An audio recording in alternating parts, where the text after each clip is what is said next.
Uno de los entretenimientos que nosotros, los niños, mm, teníamos en la casa cuando estábamos en esta casa viviendo a la entrada de camino que iba para Tierra Gorda, uno de los entretenimientos que teníamos era ir a casa de Mantilla para escucharle historias que él hacía, porque Mantilla había sido Mambí, o sea, se había enrolado con las fuerzas de Maceo cuando hizo la invasión a Occidente. Y quiero hacer un paréntesis aquí para la cuestión de los mambises y Maceo cuando fue a llevar la guerra de independencia hasta Mantua, en la parte occidental de Pinar del Río. Resulta que según las personas viejas de aquellos tiempos, decían que Maceo pasó mucho trabajo para reclutar soldados, o sea, personas que quieran ir a la guerra a combatir contra España. Pero cuando la guerra terminó y Cuba ganó la independencia, resulta que la provincia en Cuba que más mambises aparecieron para cobrar el dinero que les dieron un sueldo a los mambises, donde más aparecieron fueron en Piedras del Río. Este Mantilla, por sus historias y por su figura, parece que sí, que fue verdad que peleó en esta guerra. Y entonces él hacía historia de la guerra, de las batallas de la guerra, de Maceo y distintas historias que se hacen de las cosas. Y él nos contaba esas historias y nosotros íbamos y le pedíamos que nos contara historias, porque a los niños nos gustaba escuchar la historia de Mantilla. Pues en una ocasión que ya Dixon caminaba bien y hablaba un poco, estaba comenzando a hablar. Estábamos un grupo de niños allí escuchando a Mantilla haciendo una de las historias y él hablaba de un soldado que era un hombre grande, fuerte y muy valiente, que los soldados españoles le tenían mucho miedo porque este soldado era muy aguerrido, muy fuerte, muy valiente, era muy audaz. Y entonces Mantilla dice que ese soldado eh, tenía de apellido Calá.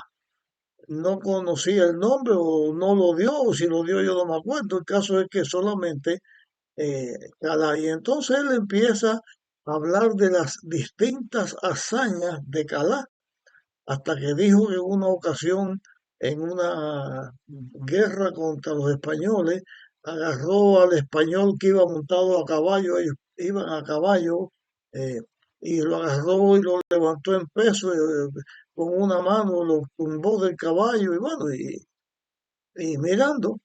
Y de pronto Dixon se queda mirando para mí y me apuntó con el dedo y dice, tú eres Calá.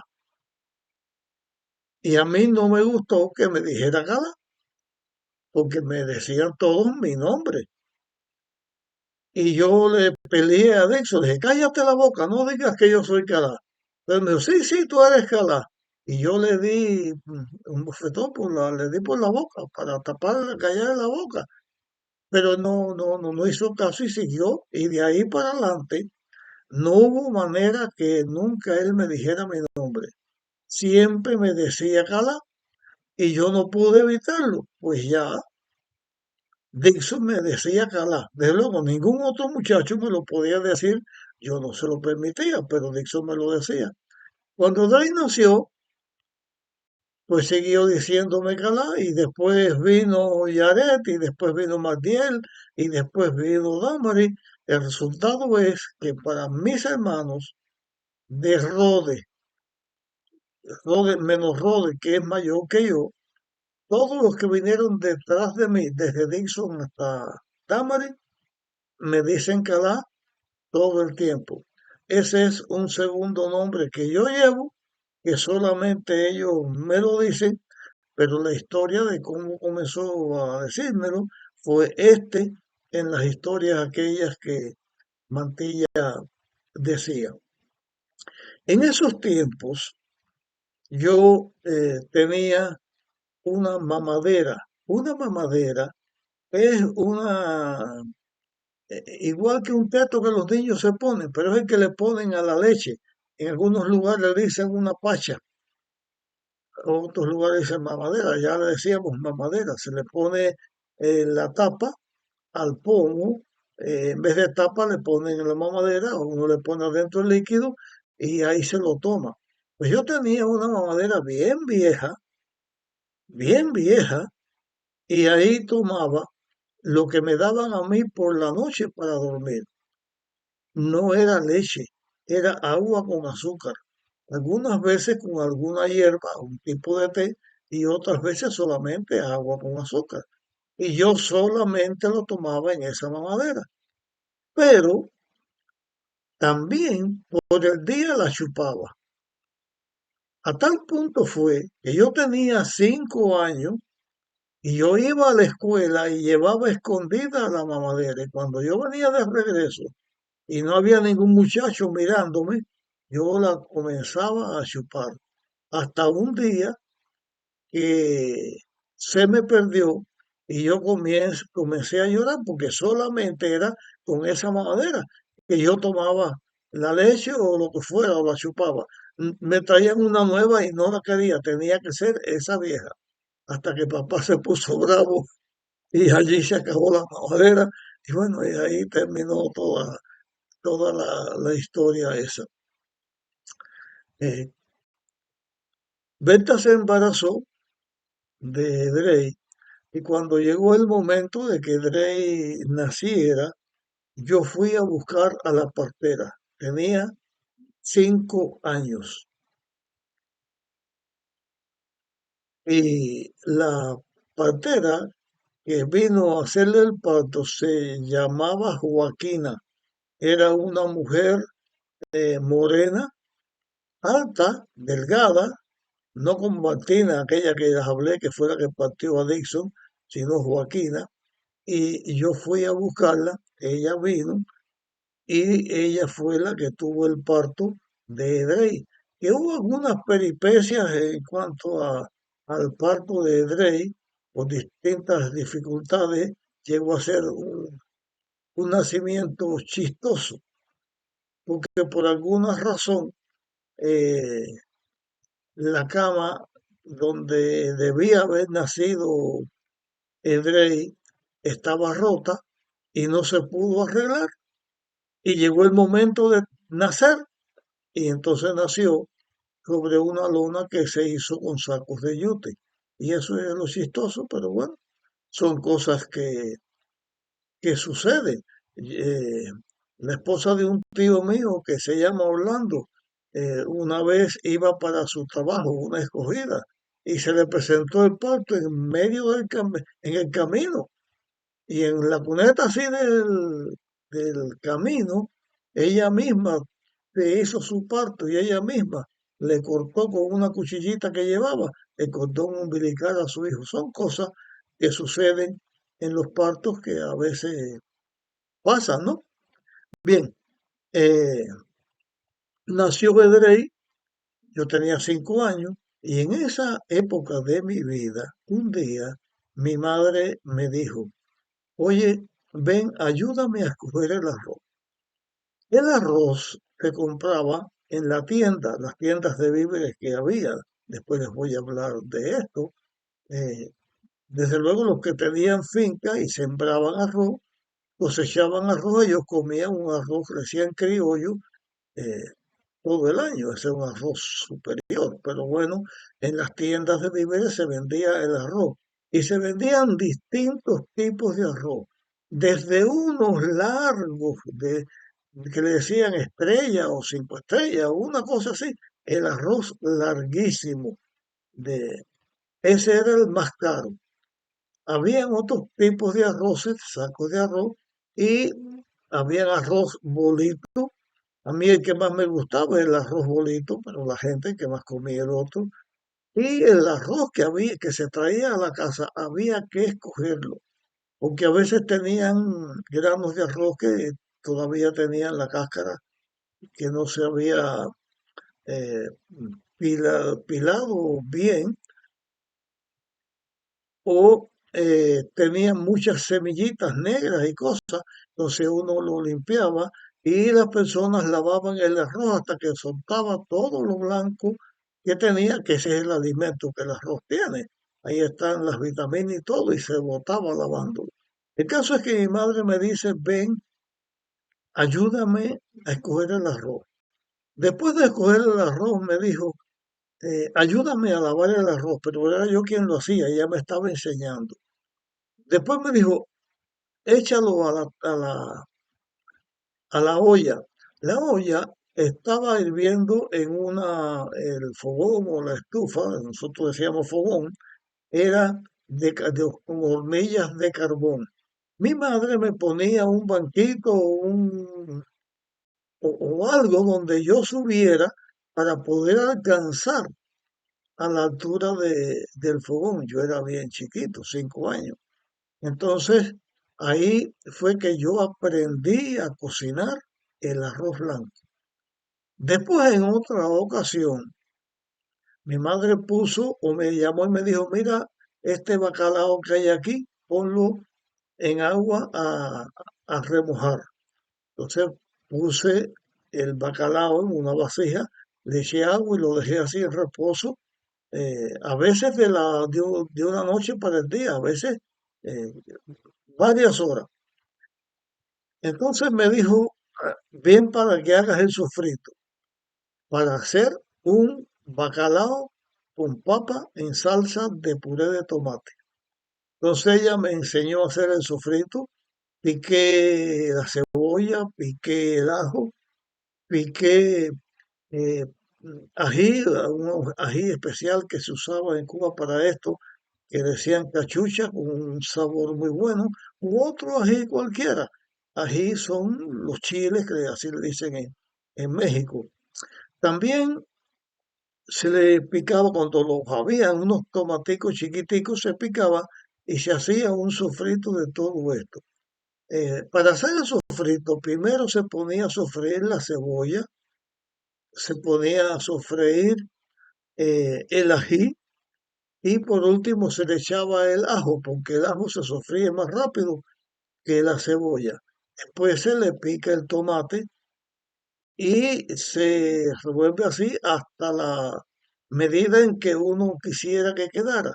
Si uno iba a hacer una comida, un frijol blanco o claro, el sofrito no se ponía doradito, se ponía más claro para que el color no se hubiera contraste. Cuando era más oscuro, pues se ponía más dorado. Con frijoles negros, pues se ponía bien oscuro y el ajo se tostaba más.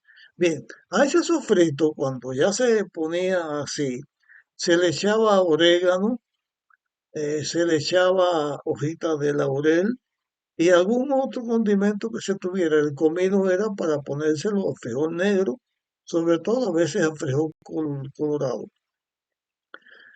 Después me enseñó a pelar las papas, a picarlas en cuadritos pequeños, lavarlas y cuando ya el sofrito estaba en condiciones, se le echaba la papa, se revolvía junto con eso así y después se le echaba el puré de tomate y se dejaba eh, eh, ahí sin echar agua, revolviéndolo con la humedad del puré de tomate y del sofrito para que se impregnara el sabor.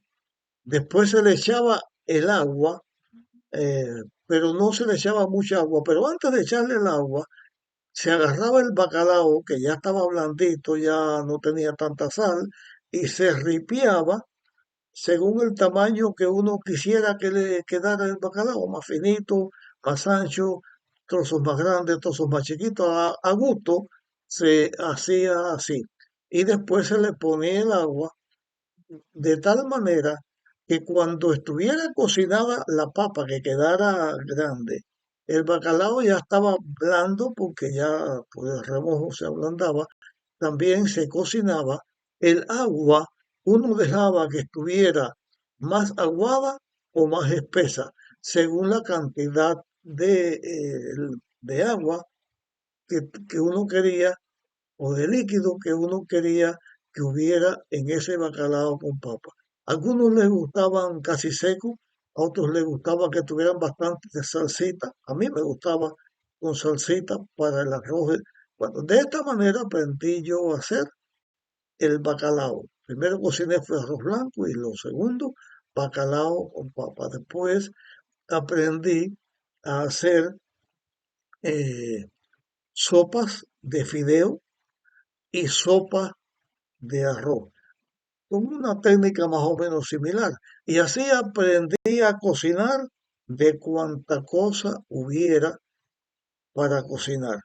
Mi madre me enseñó a los 5 años y lejos estaba yo de saber que esa enseñanza iba a ser útil para mí y para mis hermanos y que yo tendría que usarla por mucho tiempo. Después les hablo de esto. Bien, eh, hablando de aquellos tiempos y de las cosas que se hacían, cuando Drey nace y ya tenía unos 2 años, 2 años y un poco, mi madre nos llevó a Drey y a mí a Pinar del Río para sacar una fotografía. Había un estudio fotográfico que me parece que, si no recuerdo mal, el nombre era como Chip o una cosa así. El caso es que ella me lleva al estudio fotográfico y ahí se sacó una foto de Drey sentado con un tete en la boca, ¿no? En Río Seco, esos tetes decían calla, así que tenía el calla en la boca. El calla era porque cuando el niño lloraba, se lo ponía y enseguida se ponía a chupar y se callaba. Eh, Menciono esto no solamente por la fotografía, sino por dos cosas más. Una es que cuando llegamos a ese estudio fotográfico, allí había un fotógrafo que tenía una forma singular en su rostro. Era así, en el medio de su rostro, así al medio completo. Una parte era con la piel, él era trigueño, con su piel trigueña y el pelo negro. La otra parte, así en el mismo medio, por la nariz, digamos que una parte de la nariz era con la piel normal de él y la otra era blanca. El pelo blanco, la piel blanca, así toda la cabeza por delante. Nunca yo había visto algo así y nunca más lo volví a ver. Sí, personas que en el pelo tienen una mecha blanca, los que estaban en Río Seco, que eran así, eran todos de apellido Piñero. Todos los piñeros tenían esa característica. A veces también en la misma piel también se le ponía un poco más blanca. Cuando veníamos de regreso, yo iba con un par de zapatos que no me servían, me quedaban chiquitos. Pero además de que me quedaban chiquitos, yo no estaba acostumbrado a usar zapatos. Y cuando eh, nos bajamos de la guagua en la parada de Emilio Amador para coger el camino de Mazorra para ir a la casa, ya yo no podía caminar. Entonces recuerdo que me quité los zapatos, los amarré y me los puse al hombro. Y en eso pasó por allí un hombre con un carretón, una yunta de bueyes, y nos brindó llevarnos y allí pues entonces terminé de dar ese viaje. Esa fotografía de Drey todavía eh, la conservamos, la tenemos aquí. Si yo supiera cómo hacerlo antes de subir este video, podría sacar la foto esta para que vieran cómo es. Trataré de hacerlo, pero no sé si podré porque yo no sé hacerlo. Bien, otra cosa que hacíamos en aquellos tiempo era que al atardecer los niños, los adolescentes, los jóvenes visitaban la casa donde hubieran niños o personas con estas características. Por ejemplo, les hablé de Mauricio Los Barrera y les hablé de Felina y José García, que tenían muchos hijos y tenían hijos de distintas edades, desde los niños hasta los grandes. Pues allí venían estos de Mauricio, porque había muchachitas bonitas, había jóvenes, eh, y los jóvenes pues se atraen y se buscan, quieren hablar, y los niños, lo mismo sea varón que sea hembra o mujer, pues también nos juntábamos y allí hacíamos una velada, comenzábamos a hablar. ¿De qué se hablaba en aquel tiempo? Bueno, decíamos cuentos, hacíamos historias, decíamos trabalenguas, hacíamos adivinanza y así hasta distintas cosas, o se hablaba de cualquier cosa que sucedía en el barrio o de esto o de lo otro, que eso ya lo hacían las personas mayores. Como todo era con base a la naturaleza, por ejemplo, voy a hacerle una adivinanza. Como ya les hice otra cuando estábamos en casa de Dominga, ahí les voy a decir otra que hacíamos en aquellos tiempos, porque todo esto se sacaba de la naturaleza. Esta adivinanza dice decir de esta manera. De joven era blanco, de niño era blanco, de joven era rojo, perdón, de joven era verde, niño blanco, joven verde, de adulto era rojo y de mayor, de anciano, era negro. ¿Quién soy? Uno buscaba en la naturaleza quién pudiera ser, tener una misma persona, una misma cosa, estos colores. Pues entonces los que conocíamos del campo sabía y enseguida uno decía, el palmiche. El palmiche es el fruto que dan las matas de palma. El racimo que da la mata de palma es un racimo grande que primero son las flores que son blancas. Esas flores cuando se cuajan son verdes como una aceituna, pero de un verde un poco más intenso y más verde. Después, cuando ya están más maduras, se ponían rojas y después se ponían negras. Para quitarle o cosechar el palmiche de la palma real, que es una palma, es un árbol muy grande, los que hacían esto subían la palma, hacían trepadores de palma con una soga, hacían unos implementos ahí, con esos implementos subían a la mata de palma.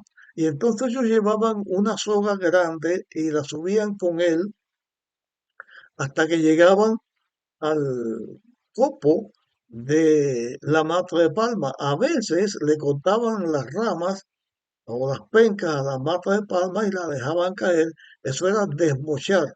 Cuando se iba a poner el techo en una casa o por el estilo, pues se desmochaba. Pero cuando era eh, para el palmichi, que son unas fruticas chiquitas que dan aceite, produce un aceite bastante bueno, característico de ese producto.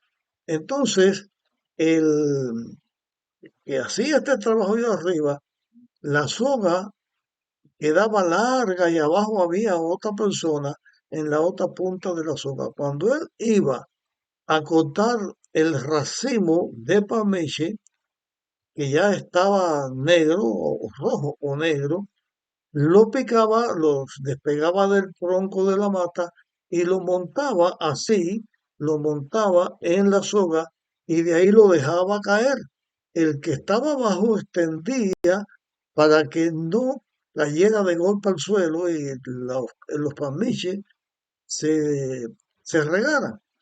Así bajaba el racimo de palmiche hasta abajo Siempre se caían algunas ramas, algunos palmiches, pero se recogían porque eso se usaba mayormente para la comida de los cerdos, de los puercos.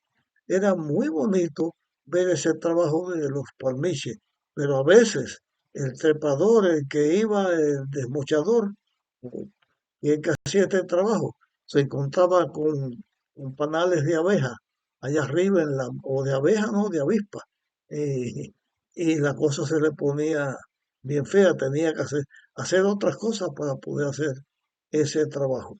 Bien, esa era una cosa que se hacía en la reunión. Las otras eran decir trabalenguas.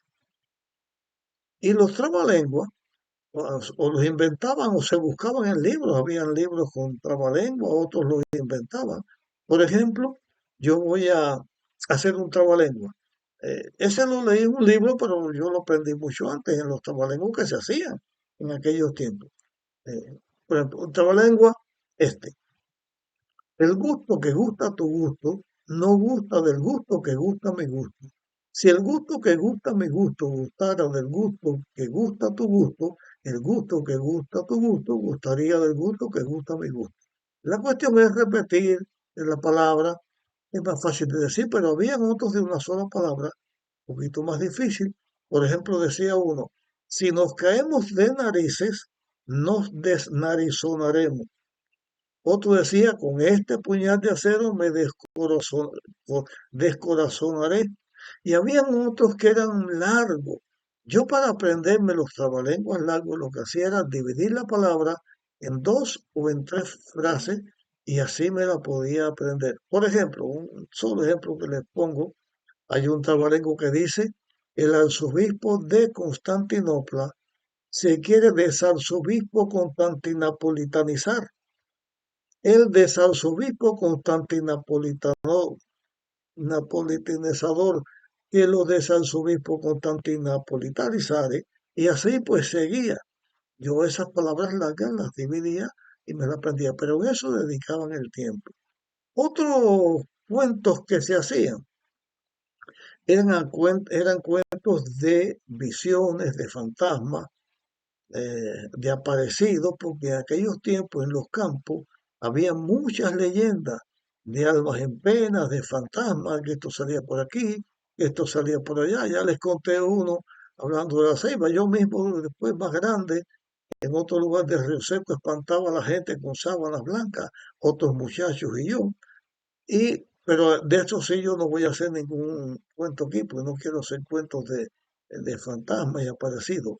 Esos cuentos de fantasmas y aparecidos lo hacían los varones para asustar a las muchachitas que se hacían las asustadas, pero ellas también lo hacían y no se asustaban. Pero bueno, en aquel tiempo era así y así los muchachos se conocían, se hacían amistades, se enamoraban, se casaban. Cuando llegaba ya el momento de terminar la, la tertulia, siempre comenzaba antes del oscurecer al atardecer, porque todo el mundo trabajaba o tenía sus quehaceres, y ese era el momento de esparcimiento que las personas hacían de compartir uno con otro, de establecer amistad, y las personas tenían amistad, y nosotros nos conocíamos todos. Todas las personas sabíamos quiénes eran y preguntaban por alguien y todos sabían quiénes eran. Qué distinto ahora, que uno aquí en este país no sabe ni quién vive al lado de uno. En aquel tiempo era muy distinto, muy distinto.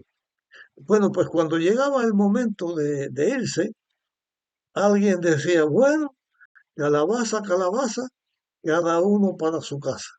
Y el que no tiene casa, que vaya para la plaza. Esa era la despedida.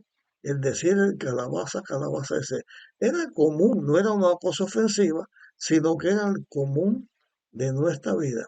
Una cosa que quiero señalar de la vida de aquel tiempo de los campesinos, la vida en el campo, es que el campesino saluda a todas las personas que se encuentran en el camino o que están en las casas. Por ejemplo, iba yo por el camino y pasaba frente a una casa. En esa casa había un portal con personas o sin portal, pero había personas y uno pasaba Decía, decía, adiós, hasta luego. O decía simplemente, ¿cómo está la cosa? Ese decía, ¿cómo está la cosa? El otro decía, muy bien, gracias. Y era el saludo. Si uno encontraba 20 personas saludaban. Y entonces había un tipo de chiste o de, no sé cómo llamarle, de adivinanza, que decía, ¿por qué? eh, ¿Qué diferencia hay entre las personas del campo y de las personas de la ciudad? El otro decía, porque las personas del campo son más saludables. ¿Más saludables? ¿Por qué son más saludables? Bueno, porque saludan a todo el que ve. Y en la ciudad, pues no se saludaba a nadie. Partes de la vida y cómo era la vida en aquel tiempo. Bien, hasta aquí. Después seguiremos con otras historias.